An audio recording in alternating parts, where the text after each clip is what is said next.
It was a special Mass Friday morning at San Diego's Cathedral of St. Joseph. Look with compassion on refugees and exiles, on segregated persons, and on lost children. Dozens of parishioners filled the pews to hear San Diego Bishop Michael Pham. The Mass honored World Refugee Day. Today, I'm still grateful to the United States, a nation of immigrants, for providing me with a chance to start anew.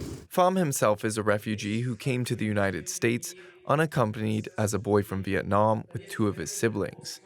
He says it's concerning to see the current deportation practices in the United States.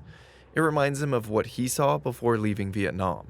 It involved seeing people being taken away without an obvious reason.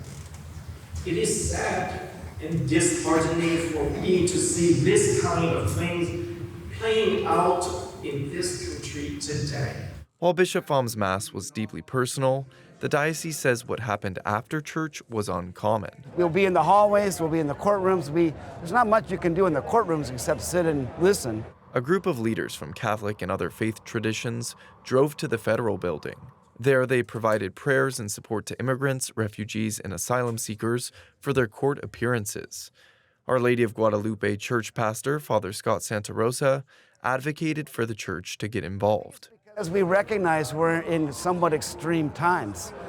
Immigrants, migrants feel like they are under attack, they are threatened, and so I think the church in a real concrete way wanted to show we stand with you. Santa Rosa says he did not see any arrests.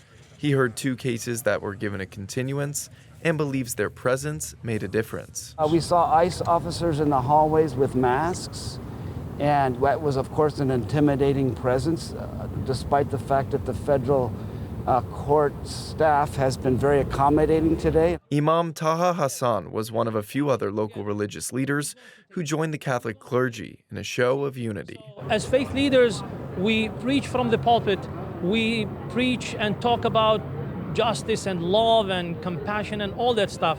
Now it's time for us to show these principles and these values on the street. The faith leaders stayed inside for roughly 2 hours. Bishop Pham says the diocese will continue to support immigrants at the federal building as needed. Jacob Aere, KPBS News.